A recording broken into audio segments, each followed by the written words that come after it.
Go.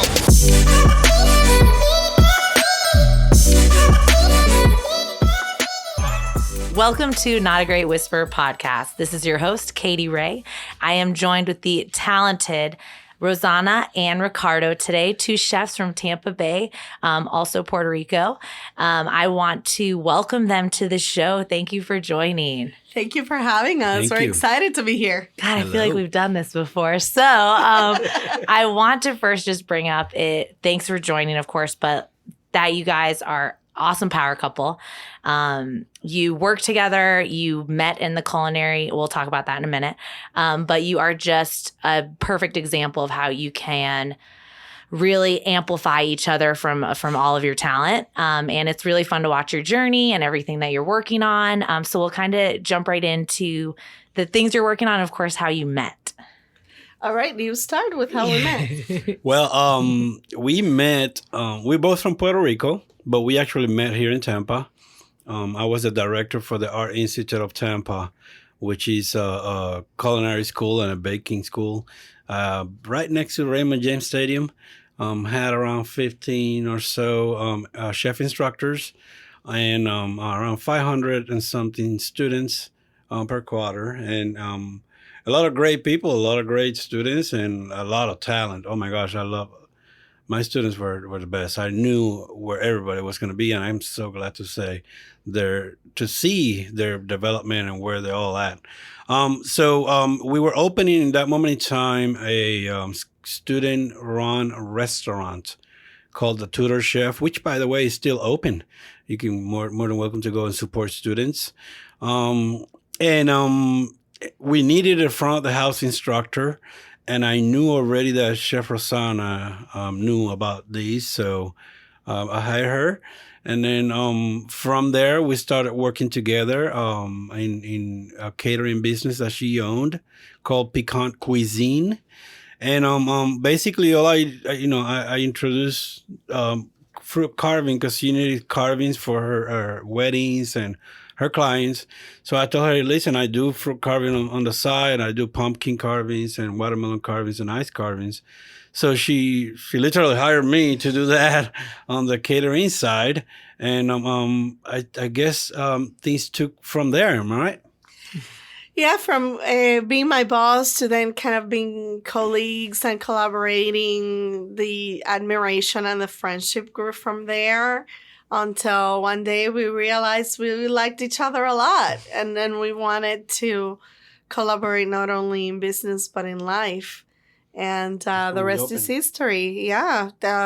Eventually, I ended up leaving the school. Ricardo stepped down from being director, and we officially started dating. And then our business, now we're in business together, Pecan started growing really fast. And we were looking for a location to expand our catering services. So then we started collaborating together, and we decided to look for our own space to expand our services. And that's when, a location opened up, and we decided to open a brick and mortar restaurant and rebrand what we had as Piquant Cuisine into a French-inspired restaurant and bakery, which we operated for 5.5 years in between Hyde Park, South Tampa, and West Tampa. And we became very well known. Thankfully, the response was amazing, especially because of the bakery, which is all Ricardo. And we have his nickname as King of the Croissant because he can make anything with croissant, especially the croissant donuts, which became very popular. That's a good title. That's a great title to have. Yeah, it was kind of fun. We really pay attention to quality, and we wanted people to understand either if they work with us or we're in there that we were never going to cut corners. Mm-hmm. And in the pastry world, you cut corners, you can taste it. In the culinary world, not that much, but in the pastry world, you can. So we always made everything from scratch, and it was a great response. And like I said, still till today, people keep asking about pastries and croissant donuts. Mm-hmm. You never know; it may come out very soon. But we literally right there and then is when we started like very seriously as a couple. And that was the first one you took on together. Yes, Okay. yes. We did pecan in Hyde Park Village, and then we moved it into West Tampa, which was mainly wholesale. A lot of people don't know that majority of the restaurants, or actually a big bunch of the restaurants in Tampa, we were making the bread for them. And then we also had like 7 different accounts inside wow. the airport, which was 24/7, Oh, yeah. 365 days a year. So And now you have Xilo Mexican. right now we are inside the hall on Franklin with a Mexican concept called Xilo, and it's Mexican inspired. We do everything from tacos, burritos, I love and it. great breakfast. By the way, if you want to have excellent breakfast, go to Xilo. We open every day at 7:30 in the morning, but Saturday and Sundays, which we open at 9. And we have also Kofe, Kofe, which is a barista bar. And between those two, I could guarantee you're gonna have the best breakfast in Tampa. You are. Yeah, and we have like chilaquiles, which is like breakfast nachos, if you think about. We have a breakfast burrito. I mean, it's amazing. You'll tell me, but you can go in there and you can try it. It's going to be really good. So both of those are inside the Hall Franklin, which is located at 1701 North Franklin Street. Yep. And it's wonderful. I've been there. I am a witness to the amazingness and the taste, everything. I usually order things that are for 2 people, but I eat it by myself, which is fine. The portions are great. So now you're getting into catering. Again, you are. Yes, actually, we are working with a new catering thing called R Square Provisions. Had the opportunity to get a location off Clearwater that basically we're going to be able to cater anything and everything, including corporate catering. We just recently did a corporate catering in outside of the state, so we do that too. Of course, if the money's right, you know. But yes, we were hired by over the holidays by Krispy Kreme, and we did their holiday event, which was amazing, and it was so much fun. But we went actually to North Carolina for that. With the food truck, which is also part of the R Square Provisions family. And this food truck, basically, we just drove it all the way to North Carolina. It was amazing. Is the food truck R Squared? Is that what it's under? Correct. Okay. The food truck will be R Square Provisions, but then the best part of the food truck is that we will be able to put different kinds of menus. Awesome. So we can do Xilo. Sometimes we'll be able to do French cuisine. We'll be able to do desserts only, even coffee or burgers. I love food trucks. So he's going to be doing several things, but it also works for catering. So if you have a corporation and you want to gather your people in any place that doesn't have a kitchen, we got you covered, basically. So I love that. And even though all of these things are happening, which is a crazy time, you're ending the year strong with, of course, what brought us here today, the episode, if you want to start going over that and the amazing time that you had and experience you had together. So yeah, finally the cat is out of the bag. The episode aired last night, and we are super excited to have been able to finally share it because we filmed it early in the summer and we were not able to say anything until the network really gives us the green light to share the news. And it's been a long wait. The episode was postponed back in October, but then we got this great Christmas gift of having it air day after Christmas, and we're finally able to share it with our viewers, all the ones that showed up for the watch party, and also obviously live on national TV, which is a big deal. And it's a big deal for us. All your communities and different support from all over, I think, is amazing to see, and just that your hard work got you here. Yeah. it was super fun to actually hear that the episode was there were several watch parties, and it was being watched in Sweden. It was being watched in Germany, Spain, Puerto Rico, North Carolina, Vegas, and Michigan. I mean, it was so real for us that this was such a fun episode, and everybody was enjoying it that much. and that people were from outside of the state. It was just incredible. Mhm. But And you get to share it together. So I think this experience, I can't even explain how cool it is to see a couple compete, but also know each other's strengths so well. So be fearful of the other one and be like, oh, wait, I need to step my game up.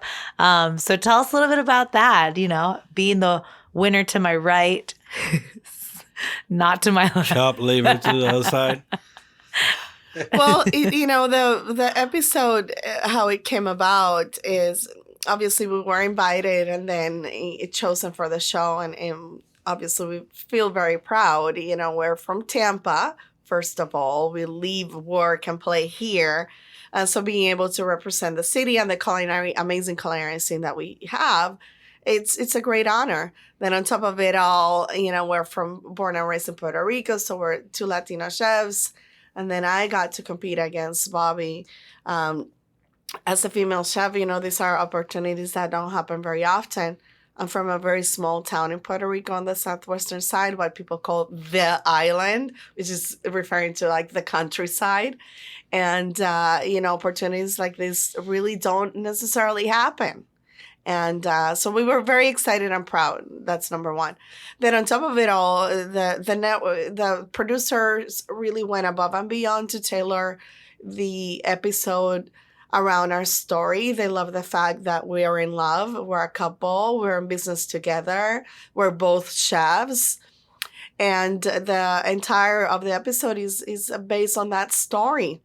And you see a lot of elements that play out on the episode tailored through that. The co-hosts are Jet and Ali Tila, who are also a couple in love, in business together. She's Chefs. pastry, he's culinary, so they're both chefs.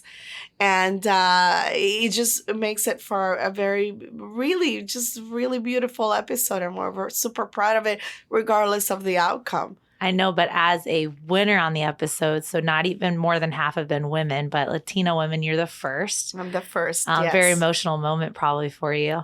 It's been a roller coaster. Obviously, it still feels surreal that I got to compete against Bobby Flay, an Iron chef. And, he's a celebrity in our world.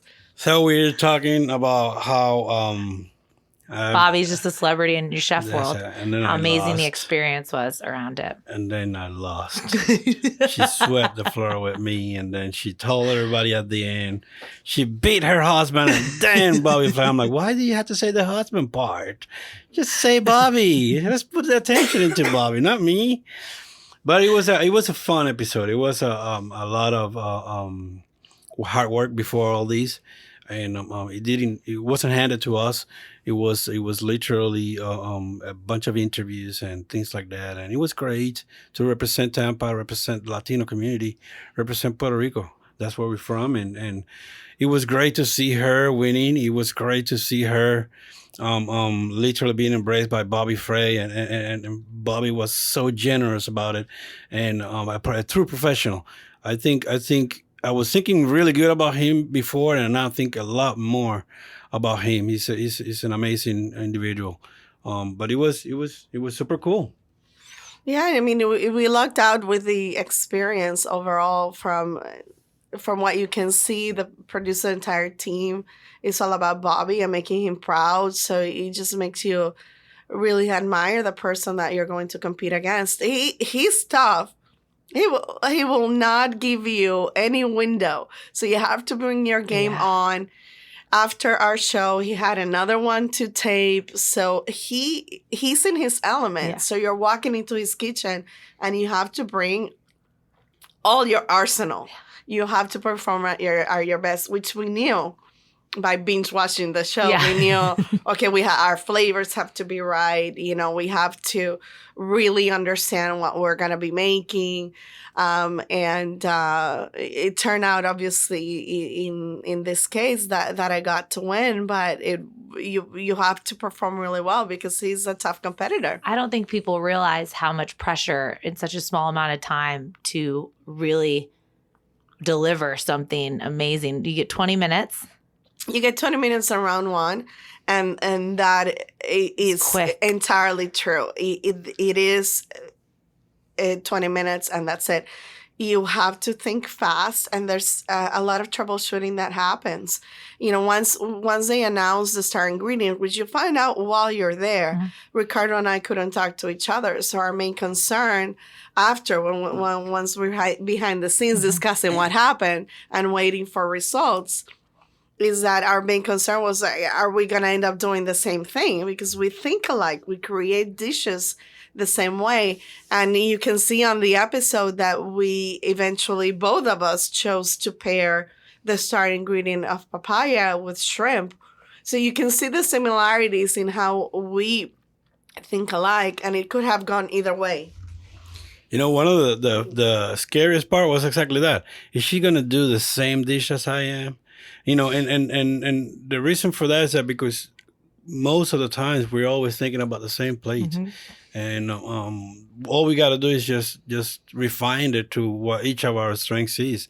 But in that moment in time, I was like, that's the only thing that worries me. Everything else, I know I got it, but worries me about that. When I saw her, she had shrimp too. I'm like, oh God. But that was all I saw. I couldn't see more. You have 20 minutes and 20 minutes can't fly pay attention by. to them. If you can't imagine what you did 20 minutes ago, you understand how fast this goes. I couldn't imagine cooking anything that fast, like creating it and then cooking it and then tasting it. And you have to do multiple servings. So it's 4 servings on the first round, and they all have to be completed. You cannot do anything behind the scenes after the clock has stopped. So that is real about the show. And then when you're done and I look at my plate, and then you start thinking, oh, is this enough, right? I tasted throughout the 20 minutes. So I was confident about my flavors. But when I look over, that's really when I see Ricardo's dish and what he accomplished. It looked so beautiful that I was like, oh, maybe I don't got it. It looks beautiful. Yeah, actually, in one moment in time, I thought, because she kept telling me at the beginning, before we went into even New York, she's like, don't lose on purpose, So I was like, no, I'm not going to lose on purpose. Hell no, I'm going to give you a run for the money. So in that one moment in time, I thought, oh my gosh, I think I win. And I really thought I won. And then when we were getting the praises and the differences, I also thought, I'm like, oh, this could go my way. Very cool. So, but then I'm chopped liver. It didn't happen. And I was so proud of her. It was really, really, really cool. It was a proud moment. And then the fun part was, I thought I was ready to go into like a car and wait in the car or whatever. But no. The producer said, no, you come into the audience. We got an idea. We're going to put you in the audience and you're going to be rooting for Rosana. And I'm like, what? That's so awesome. So it was really, really cool. You thought they'd just kick you out the back. I know. I was just ready to go to the trash can area, wait over there for everybody. But that didn't happen. He was really, really cool. Yeah. Which is usually what happens. The person that ends up losing round 1 gets whisked away and they go behind the scenes to the post interviews. And but I didn't know this was happening, by the way. It was a surprise. You get a very short window until they reset that you go into round 2 against Bobby. So all of a sudden they tell me Ricardo's going to be in the audience. So that was a huge surprise. Yeah. And your biggest supporter and competition. It opens the window for then more great moments that you hope make it into the episode. Of course, we have a long list of favorite moments. Some did make it into the episode and some didn't, based on editing, right? But overall, we were happy with our performance on the show, both of us, but we're also really proud with how it came out. Oh yeah. All right, but let's not hide it. Now it's round 2. And I was, with all the people cheerleading for Rosana, and then I knew it. Rosana was very nervous in the first round. I remember seeing her hands like sweaty and stuff. But then every single time she get to cook, it was like really on point. So once I saw her starting the second round with Bobby Flay, I knew it right away because she wasn't even looking. I mean, she was just in zone. So I knew she was gonna win this. It was just a matter of time. And hey, there she did. Here she is. It was really fun, and I was able to talk. They put a mic on me. I was able to talk to people and to talk to Rosana and to I love that. joke with Bobby. It was really, really cool. I call him William, Yeah. Robert. Whatever. Yeah, William. Yeah, sorry, whatever. Robert, William, Bobby. What do you think? Oh, wait, what about the tequila moment? We have to talk about the tequila moment. We have to talk about the tequila. So obviously, I think I mentioned earlier that there are some challenges that it's normal as you're cooking, things go wrong. So I had a few things go wrong my way on round one that not necessarily made it on the episode. Ricardo did as well. But one funny moment is in between the 20 minutes and also on round two, the co-hosts come up to you. And in round one, Bobby also comes up to your stations. And you have that camaraderie and that banter of what's going on or this or that. So a lot of round one was about Ricardo competing against his wife and how he had no winning, no chance here and no way to win, because if you win, you lose, and if you lose, you lose. I'm actually quoting Bobby here right now. Yes. So it seems to be that in round one, when Bobby came up to our stations, he tasted one of my components, and then he tasted one of Ricardo's, and he was making this joke like, "Oh, you got everything to lose here." So he pours almost an entire glass of tequila for Ricardo and a small shot for me. We don't drink, especially tequila. So I took my shot and just poured it out over the shrimp, and that created a great moment for camera. But Ricardo waited on his. He ended up finishing all his dishes before me. So in kind of like a celebratory mode. Oh, you should have seen me. I was like, oh yeah, now I'm gonna drink this because I got extra time. And here I was just drinking tequila, and I drank the whole thing. It was like horrible. And they don't like ever drinks. And I don't drink, so it was horrible after that. I was sweating like a pig. It was so hard. But it was great because then in the second round, he has some troubles with equipment, and then I said, "Aha! Who needs tequila now, Bobby?" And it was kind of fun, and that's the good part of the show. It was very real, and nothing was fake. It was like I said, Bobby was himself, and Rosana was in the zone, and everybody was working really hard to try to beat each other. Yeah, ended up being, Bobby had a lot of things go wrong too on his round. But at the same time, you see how he's in his element and he can recover so well. Ended up borrowing some of the ground beef from my station. Had to use my fryer. So you see all of this work behind the scenes. And at the same time, in my brain, I can't get distracted because I need to finish what I'm here to do. His dish was great. And then going into judging time, again, you really don't know until you know. Although you feel confident I felt confident that my signature dish, which is something that we do serve on Xilo, is something I've been making since I was a little girl and I started in the kitchen, the beef empanadas. I felt comfortable that my flavors were there and that I performed exactly what I set up myself to do. But at the end of the day, you really don't know. The judges, you don't meet them until they're there to start judging time. It is a blind taste. So they give you instructions. You cannot show any emotion. You cannot react to their judging because it is blind. But then you get to hear the feedback. 3 great judges on this round. We have Akhtar Nawab, who owns a multiple Mexican concepts here in the U.S. Ivy Stark, who's like a legend also in Mexican cuisine. Was the chef behind Dos Caminos in New York City, which I remember when I used to live there. Now owns other Mexican concepts. And Matt FX, that's his artist name. He's a DJ, very well known in the food world. Does, by the way, podcasts, a lot of food podcasts. So we locked out again in that round with great people. And then you get to hear their feedback. And again, you just don't know until you know. But you know people are rooting for you. Yes. Producers, Ali, Jed, obviously Ricardo, the audience.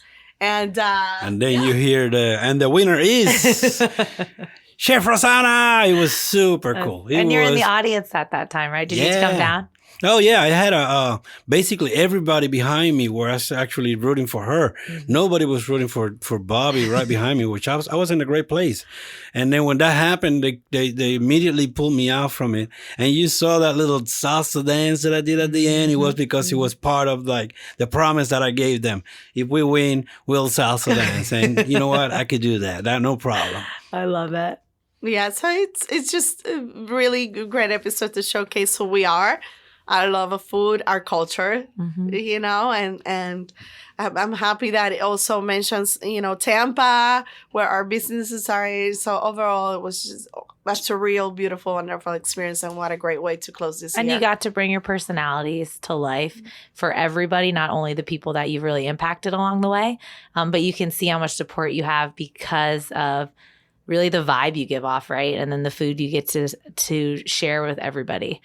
Companies, families, just social gatherings. It's just fun to see, right? It's on TV now. It is. It's why we do what we do every day.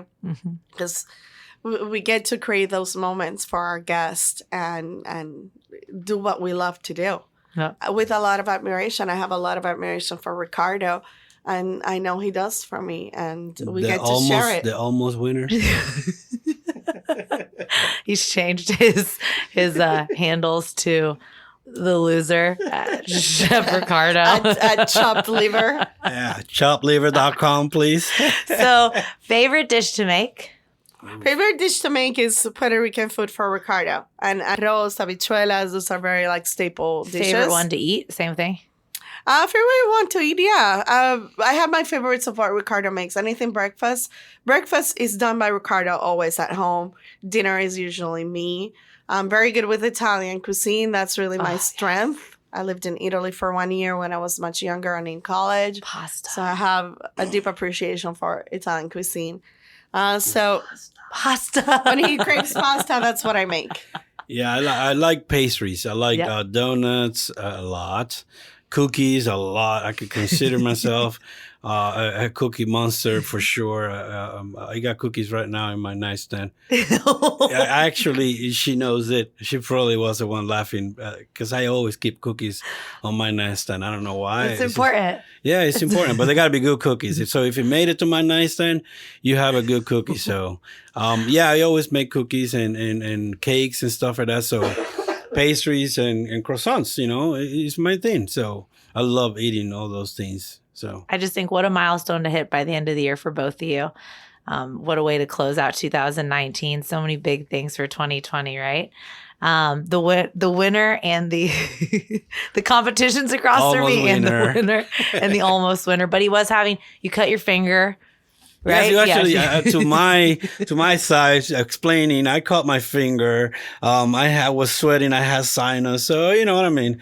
It wasn't all peaches and cream on my side. So I did what I could with what I had. Hardships. The hardships. But I love that. What an awesome experience to share together. I think that's really it, right? You guys That's really it. You know, I couldn't have asked for anything more from my first foray into national TV. Yeah. And winning. And then obviously the end result, which was winning and beating Bobby Flay. It's such a highlight. I'm super honored and flattered and humbled and emotional too. All of that is happening. I love it. Just say what you said at the end of the show. What I said in the end, I beat my husband and I beat Bobby Flay. I mean, you should let everybody know that, and you should say it right now again. And you should probably say that till at least the end of the year.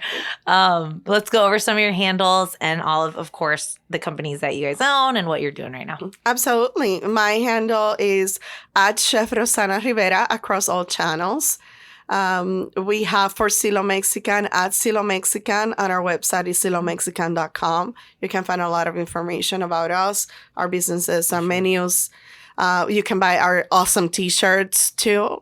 in our website. Oh, yeah, you do have awesome t-shirts. Our coffee concept is Kofe, KOFE _ across all channels. Our new business is r2provisions.com, and our handle is r2provisions. So definitely plug in like all of our pages and make sure you stay in touch with us. I'm going to hand it over to Ricardo. And I'm Chef Ricardo, chopliver.com. No, just kidding. He changed it after he lost. Chef Ricardo Castro. Yes, that too. But whatever. We're just changing it all up now. Domains are changing. And there's awesome things happening. You're at the front page of the newspaper, right, in Puerto Rico? Oh my gosh, that was like a super surprise. We had no idea. People started texting us, hey, oh my gosh, I saw you in I would say one of the best newspapers in Puerto Rico, in the front page. We had no idea they were putting these on the show, on the newspaper, and it was great. And then, I don't know, we got some text today that looks like also we're in the front page, so we got to go take a look, and after the show, we'll take a look. But yeah, I love it. It's an honor for us to represent the island. It's an honor for us to represent Tampa. Yeah, I think the best of both places, and both of them in my house. And you both are doing a damn good job. And I love having you guys here. Your vibe, your energy, so many big things to come. All of their information will be on Not a Great Whisper and at The Real K Ray and at katyray.com. Congrats! It's so cool to have you on the show. And I'm just huge on the dynamic because you guys play off each other's strengths, and you've just created such an awesome name for yourself. So thank you. Way to go. Appreciate it. Yes. Thanks for joining. Yes, appreciate it. Thank you. Thank you for having us. Thank you to the viewers, and we're out.